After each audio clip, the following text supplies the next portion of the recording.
जय हिंद दोस्तों। तो आज हम लोग पढ़ने वाले हैं डीएलएड के लिए कुछ महत्वपूर्ण परिभाषाएं। और ये जो परिभाषाएं हैं केवल आपके ही लिए नहीं बल्कि हर वनडे एग्जाम में पूछे जाते हैं और बिना इनके आप गणित के सवाल को समझ नहीं सकते हैं। बिल्कुल लगाना तो दूर की बात है, आप बिल्कुल समझ नहीं सकते हैं। आपको हर पल इन परिभाषाओं से गुजरना पड़ता है।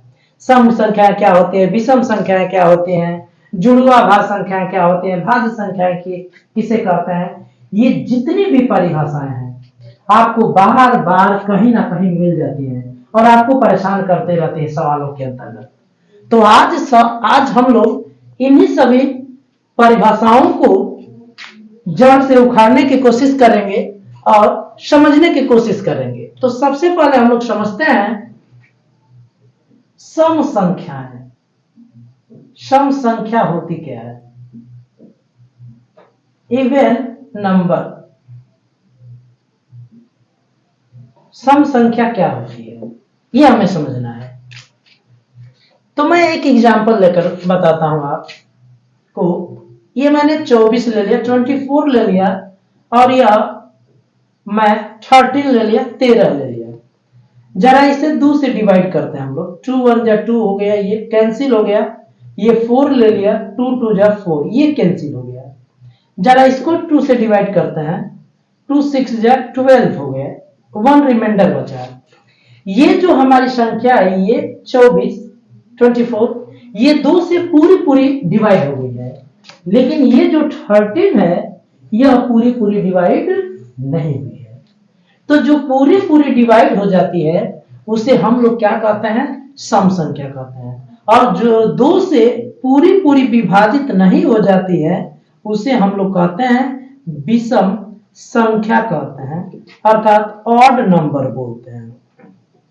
Odd number. तो सम संख्या क्या होती है?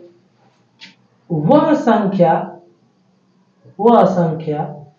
जो 2 से पूर्णतः विभाज्य हो जाती है, पूर्णतः विभाजित हो जाती है, पूर्णतः विभाजित हो जाती है, सम संख्या कहलाती है।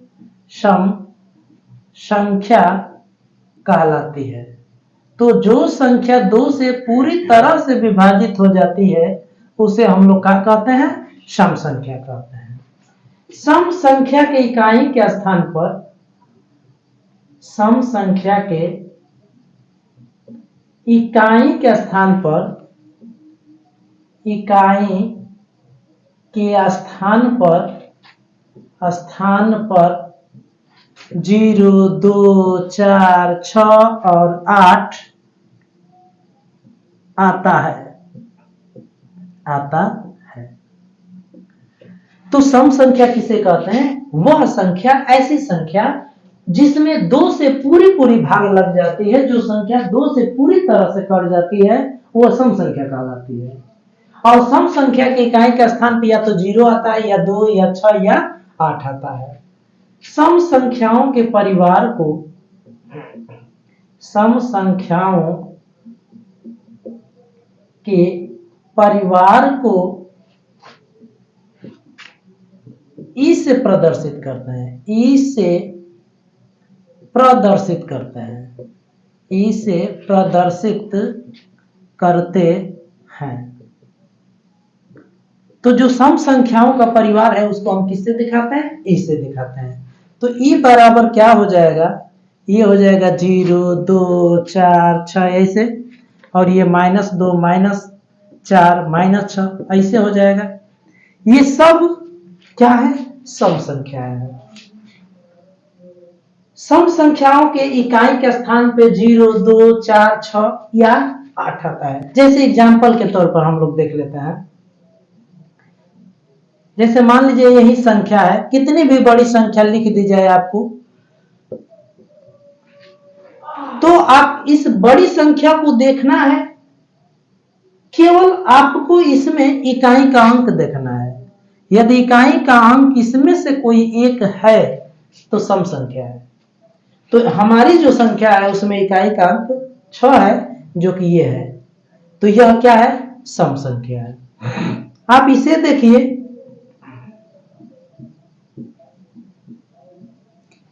इकाई का अंक 2 से डिवाइड नहीं हो रहा है, अर्थात इसमें से नहीं है।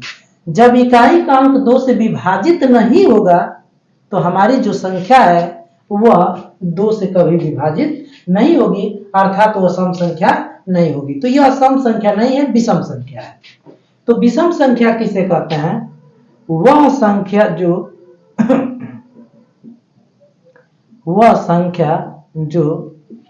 2 से पूरी विभाजित न हो, पूरी विभाजित न हो, पूरी विभाजित न हो, उसे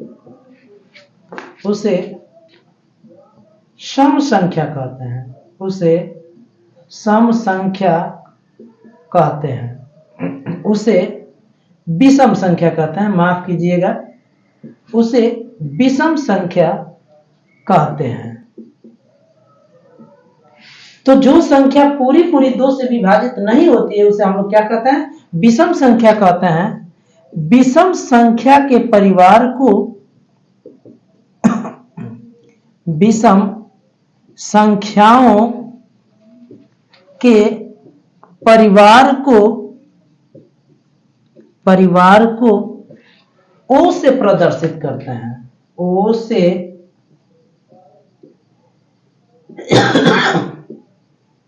प्रदर्शित करते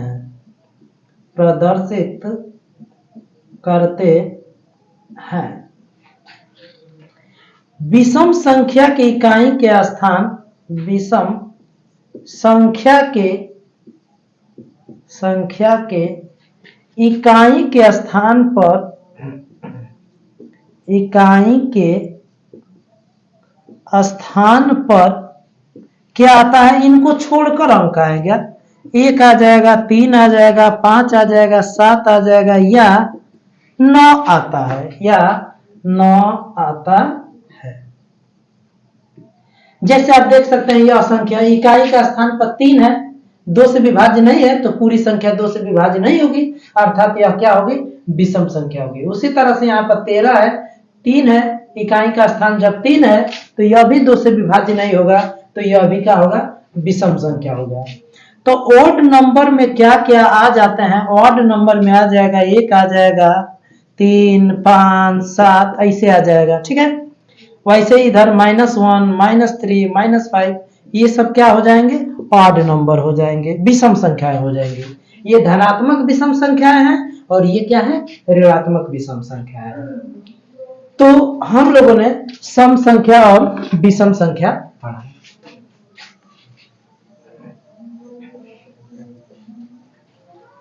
अब हम लोग समझते हैं भाज्य संख्या क्या होती है और अभाज्य संख्या क्या होती है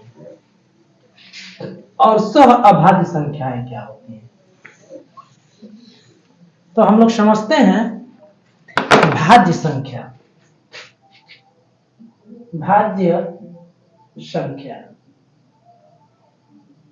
भाज्य संख्या को हम लोग यौगिक संख्या भी कहते हैं। यौगिक संख्या, कंपाउंड नंबर। दूसरा चीज हम लोग समझेंगे इसमें, अभाज्य संख्या समझेंगे हम लोग, अभाज्य संख्या समझेंगे। प्राइम नंबर समझेंगे हम लोग कि प्राइम नंबर क्या होता है। प्राइम नंबर तो एग्जाम्पल द्वारा हम लोग समझने की कोशिश करते हैं। मैं यहां पर ले लिया 6 ले लिया और 8 ले लिया, 9 ले लिया, 11 ले लिया, 7 लिया, 19 ले लिया। अब मैं इनका फैक्टर निकालना चाहता हूं या अपवर्तक निकालना चाहता हूं या गुणज निकालना चाहता हूं। अभी हम लोग समझेंगे कि अपवर्तक, फैक्टर या गुणज क्या होता है। आप ऐसे समझ लीजिए कि यह संख्या किससे किससे कटेगी वो हम लोग निकालना चाहते हैं। तो 6 किससे किससे कट जाएगा, 1 से कट जाएगा, 2 से कट जाएगा, 3 से कट जाएगा और अपने आप से कट जाएगा। 8 किस से कट जाएगा, 1 से कटेगा, 2 से कटेगा, 4 से कटेगा और 8 से। 9 1 से कटेगा, 3 से कटेगा, 9 से। 11 1 और 11, 7 1 और 7, 19 1 से और 19 से कट जाएगा। जरा इन तीनों संख्याओं को देखिए आप, ये तीनों संख्याएं 1 से तो कट रही हैं और अपने आप से भी कट रहा है, इसके अलावा अन्य किसी संख्या से कट जा रही है। लेकिन ये जो तीनों संख्या हैं ये केवल और केवल 1 और अपने आप से कट रही हैं। तो इस तरह की संख्याओं को हम लोग बोलते हैं अभाज्य संख्याएं, और इस तरह की संख्याओं को हम लोग बोलते हैं भाज्य संख्या बोलते हैं, या फिर क्या बोलते हैं, यौगिक संख्या बोलते हैं। तो भाज्य संख्या किसे कहते हैं, जिस संख्या के 2 से अधिक गुणनखंड हो, 2 से अधिक गुणनखंड हो, उसे भाज्य संख्या कहते हैं, उसे भाज्य संख्या कहते हैं, उसे भाज्य संख्या कहते हैं। या आप ऐसे कह सकते हैं कि जो संख्या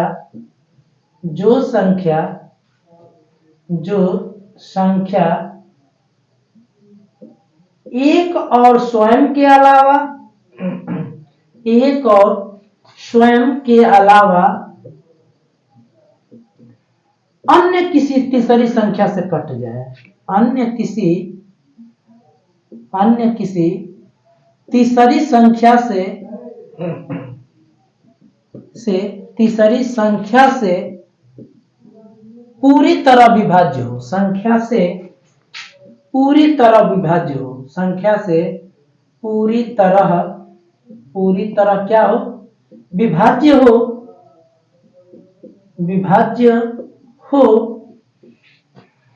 पूरी तरह विभाज्य हो, उसे भाज्य संख्या कहते हैं, उसे भाज्य संख्या कहते हैं। उसे हम लोग क्या कहते हैं, भाज्य संख्या कहते हैं। अभाज्य संख्या किसे कहते हैं, वह संख्या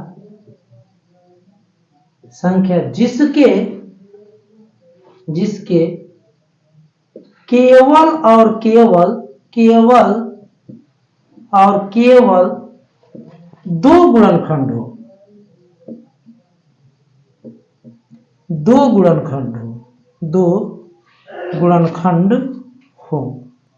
गुणनखंड हो, उसे अभाज्य संख्या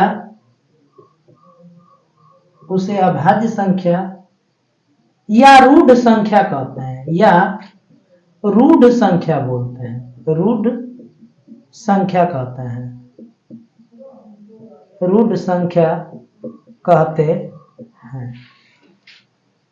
ऐसे भी परिभाषित कर सकते हैं, वह संख्या जो केवल एक और स्वयं से विभाज्य हो, एक और स्वयं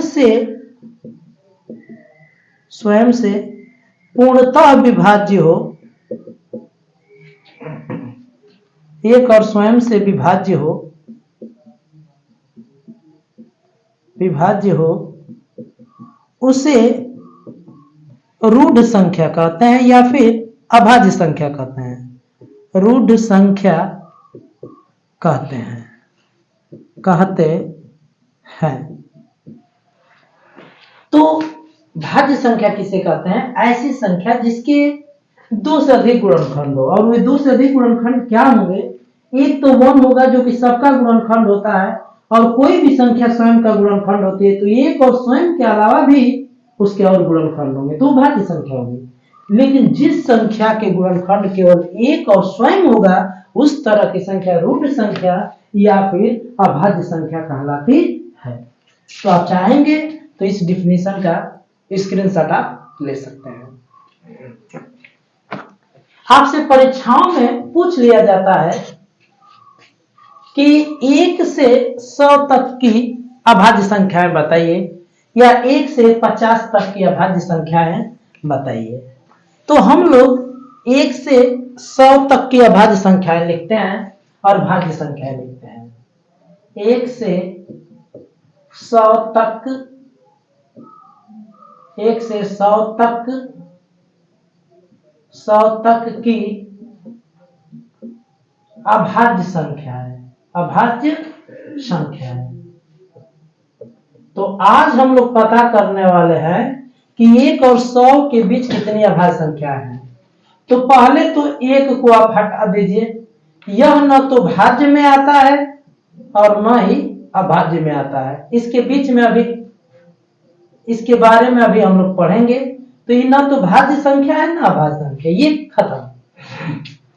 तो 2 जो है वो अभाज्य संख्या है, 3 जो है वो अभी अभाज्य संख्या है, लेकिन 4 जो है वो भाज्य संख्या है, 5 अभाज्य संख्या है, 6, 7 अभाज्य संख्या है, 8, 9, 10, 11 अभाज्य संख्या है, 12, 13 अभाज्य संख्या है, 14, 15, 16, 17 अभाज्य संख्या है, 18, 19 अभाज्य संख्या है, 20, 21, 22, 23 अभाज्य संख्या है, 24, 25, 26, 27, 28, 29 अभाज्य संख्या है, 30, 31 अभाज्य संख्या है, 32, 33, 34, 35, 36, 37 अभाज्य संख्या है, 38, 39, 40, 41 अभाज्य संख्या है, 42, 43 अभाज्य संख्या है, 44, 45, 46, 47 अभाज्य संख्या है, 48, 49, 50, 51, 52, 53 अभाज्य संख्या है,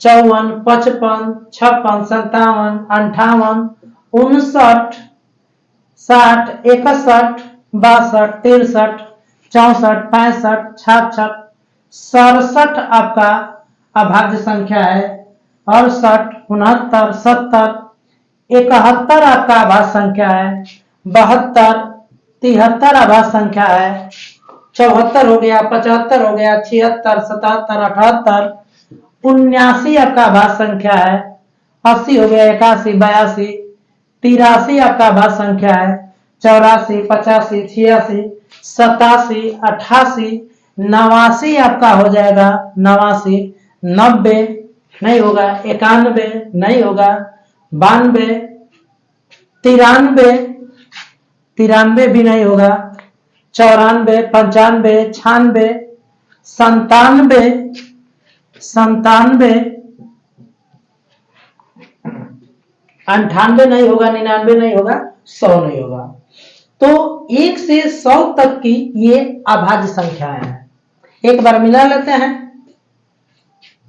2 होगा, 3 होगा, 5, 7, 11, 13, 17 होगा, 19 होगा, 23, 24, 25, 26, 27, 28, 29, 30, 31 होगा, 32, 33, 34, 35, 36, 37, 38, 39, 40, 41 होगा, 42, 43 होगा, 44, 45, 46, 47 होगा, 48, 49, 50, 51, 52, 53 होगा, 54, 55, 56, 57, 58, 59 होगा, 60, 61 होगा, 62, 63, 64, 65, 66, 67 होगा, 68, 69, 70, 71 होगा, 72, 73 होगा, 74, 75, 76, 77, 78, 79 होगा, 80, 81, 82, 83 होगा, 84, 85, 86, 87, 87, 88, 89 होगा, 90 नहीं होगा, 91 नहीं होगा, 92 नहीं होगा, 93 नहीं होगा, 94 नहीं होगा, 95, 96, 97 होगा। तो ये जो है वह अभाज्य संख्या है और बाकी जो बच गए 1 को छोड़कर वे सब की सब क्या है, भाज्य संख्या है। तो भाज्य संख्याएं क्या हो जाएंगी, आप जो भी ये बची हैं वे सब क्या हो जाएंगी, भाज्य संख्या हो जाएंगी। सबसे बड़ी फजीहत आती है 1 को लेकर कि 1 भाज्य संख्या है कि अभाज्य संख्या है। तो 1 न तो भाज्य संख्या है न अभाज्य संख्या है, लेकिन क्यों, लेकिन क्यों? तो हम लोग समझते हैं कि एक भाज्य संख्या है कि नहीं। तो पहले एक की भाज्य है कि नहीं इसके बारे में चर्चा करते हैं। तो हम लोग भाज्य के बारे में ये पढ़े हैं कि ऐसी संख्या जिसके 2 से अधिक गुणनखंड हो। तो एक का केवल एक ही गुणनखंड है, 2 से अधिक गुणनखंड नहीं है, तो ये भाज्य होना संभव नहीं है। अब हम लोग देखते हैं कि अभाज्य है कि नहीं। तो अभाज्य संख्या की परिभाषा में हम लोगों ने पढ़ा है कि ऐसी संख्या केवल जिसके 2 गुणनखंड हो। एक का केवल एक गुणनखंड है, 2 गुणनखंड नहीं है, तो यह अभाज्य संख्या हो गई।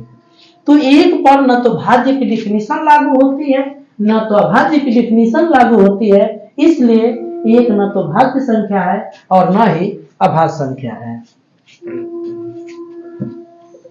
अब हम लोग पढ़ते हैं ट्विन प्राइम नंबर, जुड़वा अभाज्य संख्या है क्या, किसे कहते हैं? जुड़वा अभाज्य संख्या है। जुड़वा अभाज्य संख्या क्या होती है? Twin prime number, twin prime numbers twin prime numbers क्या होते हैं? अभाज्य संख्याओं का वह जोड़ा जिनके बीच में 2 का अंतर है, उन्हें हम लोग ट्विन प्राइम नंबर बोलते हैं, जुड़वा अभाज्य संख्या बोलते हैं। अभाज्य संख्याओं का वह जोड़ा, अभाज्य संख्याओं का, अभाज्य संख्याओं का वह जोड़ा जिनमें 2 का अंतर हो, जिनमें 2 का अंतर हो, 2 का अंतर हो, उन्हें 2 का अंतर हो, उन्हें जुड़वा अभाज्य संख्या बोलते हैं। उन्हें जुड़वा अभाज्य संख्याएं कहते हैं, जुड़वा अभाज्य संख्याएं कहते हैं। अब हम लोग देख लेते हैं, ये हमारी अभाज्य संख्या है, तो कौन कौन जुड़वा अभाज्य संख्या है जिनके बीच में 2 का अंतर होना चाहिए? तो 3 और 5, इसके बीच में 1 का अंतर है। 5 और 7, ये जुड़वा अभाज्य संख्या है। 5 और 7, 5 और 7।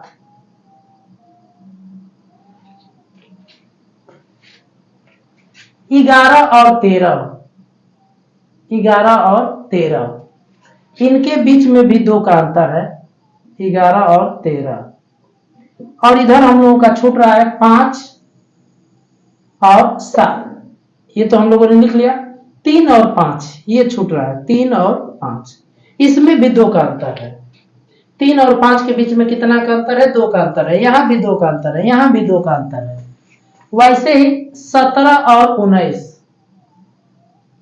17 और 19, यहां भी 2 का अंतर है। ऐसे ही 29 और 31, यहां भी 2 का अंतर है, तो ये भी जुड़वा अभाज्य संख्या है। ऐसे ही जहां जहां 2 का अंतर होगा वे सब की सब संख्याएं, यहां भी 2 का अंतर है, आप देख सकते हैं 59 और 61। तो जहां भी 2 का अंतर होगा, फिर यहां पर हमारी संख्या है 71 और 73, 71 और 73, यहां भी 2 का अंतर है। तो अभाज्य संख्याओं का ऐसा जोड़ा जिसमें 2 का अंतर होता है, अभाज्य संख्याओं के उस जोड़े को हम लोग क्या कहते हैं? जुड़वा अभाज्य संख्याएं कहते हैं या ट्विन प्राइम नंबर्स बोलते हैं। अब हम लोग पढ़ते हैं सह अभाज्य संख्याएं क्या होती हैं? को प्राइम नंबर्स, सह अभाज्य संख्याएं, सह अभाज्य संख्याएं किसे कहते हैं? को प्राइम नंबर्स, को प्राइम नंबर्स, सह अभाज्य संख्याएं क्या होती हैं? तो ऐसी 2 संख्या है जिनका मौसा 1 हो, ऐसी दो संख्याएं, ऐसी दो संख्याएं जिनका मौस एक हो, जिनका मौस प एक हो, जिनका मौस प एक हो, अर्थात ऐसी दो संख्याएं, ऐसी दो संख्याएं जिनका सर्वनिष्ठ गुणनखंड, जिनका सर्वनिष्ठ गुणनखंड केवल एक हो, सर्वनिष्ठ गुणनखंड केवल एक हो, केवल वन हो, उन्हें सह अभाज्य संख्याएं कहते हैं, उन्हें सह अभाज्य संख्याएं कहते हैं। उन्हें हम क्या कहते हैं? सहअभाज्य संख्याएं कहते हैं। जैसे देख लीजिए, 5 हो गया, 7 हो गया, ये सहअभाज्य संख्या है क्योंकि इनका मौसका है 1 है। वैसे ही 20 हो गया और 21 हो गया, इनका भी मौसक क्या है? 1 है। तो जिन संख्याओं का मौसक 1 हो, उन संख्याओं को हम लोग क्या बोलते हैं? सहअभाज्य संख्याएं कहते हैं, को प्राइम नंबर बोलते हैं। या ऐसी संख्याएं, ऐसी दो संख्याएं जिनका सर्वनिष्ठ गुणनखंड क्या हो? केवल 1 हो, उस तरह की संख्याओं को हम लोग क्या कहते हैं? सहअभाज्य संख्याएं कहते हैं। अब हम लोग पढ़ लेते हैं गुणनखंड। गुणनखंड को हम लोग भाजक भी बोलते हैं या अपवर्तक भी बोलते हैं। अपवर्तक, फैक्टर कह लीजिए या डिवीजर कह लीजिए, और अपवर्तक माने भी होता है फैक्टर। तो गुणनखंड भाजक या अपवर्तक कहते किसे हैं, ये हम लोग समझते हैं। तो कोई संख्या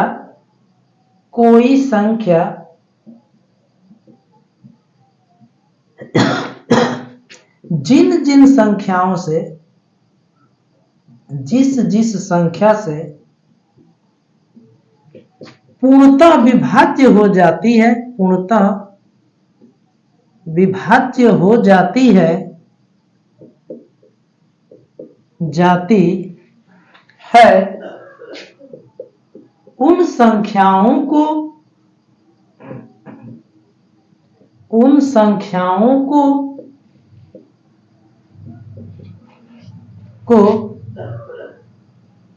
उस संख्या का गुणनखंड कहते हैं। उस संख्या का गुणनखंड कहते हैं, गुणनखंड कहते हैं। जैसे मान लीजिए है ये 6 है, तो 6 किससे कट जाएगा? 6 1 से कट जाएगा, 2 से कट जाएगा, 3 से कट जाएगा और 6 से कट जाएगा। तो 6 का गुणनखंड भाजक या अपवर्तक 1 होगा, 2 होगा, 3 होगा और क्या होगा? 6 होगा। तो 6 का ये क्या है? गुणनखंड है। 1 2 3 और 6। 6 का गुणनखंड 1 और 6 है, इसके अलावा 2 और 3 है। किसी भी संख्या का एक गुणनखंड होता है, दुनिया के हर संख्या का एक गुणनखंड होता है, और कोई भी संख्या स्वयं का गुणनखंड होती है। तो ये 2 गुणनखंड तो होना ही जरूरी है किसी भी संख्या के, एक वन और स्वयं वो संख्या। इसका मतलब यह है कि किसी संख्या के गुणनखंडों की संख्या निश्चित होती है। गुणनखंडों की संख्या क्या होती है? निश्चित होती है। क्यों निश्चित होती है? क्योंकि यहाँ पे 2 बाउंड्री बन चुकी है, एक वन की तरफ और एक स्वयं उस संख्या की तरफ। किसी संख्या का सबसे छोटा गुणनखंड 1 होता है और सबसे बड़ा गुणनखंड स्वयं वो संख्या होती है। इस तरह से किसी संख्या के गुणनखंडों की संख्या क्या होती है? निश्चित होती है। 50 के गुणनखंड का होंगे? 1 होगा, 1 से कट जाएगा, 2 से कट जाएगा, 3 4 5 से कट जाएगा, 6 7 8 10 से कट जाएगा और उसके बाद 25 से कटेगा और पुनः किससे कटेगा, 50 से कटेगा। तो 1 2 5 10 25 और 50, ये 50 के क्या हो गए, गुणनखंड हो गए। अब इसके बाद हम लोग पढ़ते हैं अपवर्त्य, पढ़ते हैं अपवर्त्य। अपवर्त्य को हम लोग गुणज भी बोलते हैं, गुणज अर्थात मल्टीपल। मल्टीपल क्या होता है, गुणज क्या होता है, इसको आप ऐसे समझ सकते हैं, पहाड़ा से समझ सकते हैं। गुणज को आप पहाड़ा की वजह से समझ सकते हैं। तो गुणज कहते किसे हैं, किसी संख्या से विभाजित होने वाली संख्याओं को, विभाजित होने वाली संख्याओं को, होने वाली संख्याओं को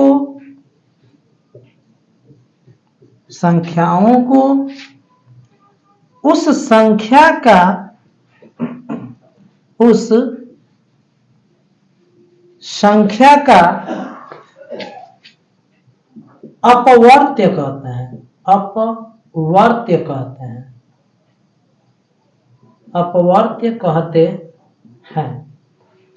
जैसे आपको से मैं पूछूं कि 2 का अपवर्त्य क्या होगा, 2 का अपवर्त्य, तो आपको अपवर्त्य बताना है 2 का, तो यहां पर मैं लिखा हूं अपवर्त्य का मतलब पहाड़ा, तो आप 2 का पहाड़ा पढ़ सकते हैं, 2 का पहाड़ा। तो 2 का पहाड़ा क्या होता है, 2 4 6 8 10 ऐसे। तो ये 2 के अपवर्त्य कहे जाते हैं। तो अपवर्त्य किसे कहते हैं, किसी संख्या से विभाजित होने वाली जो संख्याएं होती हैं उस संख्या का वे अपवर्त्य कहलाते हैं। जैसे 2 का अपवर्त्य ये होता है, किसी संख्या का सबसे छोटा अपवर्त्य खुद वह संख्या होती है, लेकिन सबसे बड़ा अपवर्त्य अनिश्चित होता है। इस तरह से हम समझ सकते हैं कि अपवर्तकों की संख्या अनिश्चित होती है, क्योंकि इसकी कोई बाउंड्री नहीं है। नीचे वाली बाउंड्री तो है लेकिन ऊपर वाली बाउंड्री नहीं है, इसलिए किसी संख्या के अपवर्त्यों की संख्या क्या होती है, अनिश्चित होती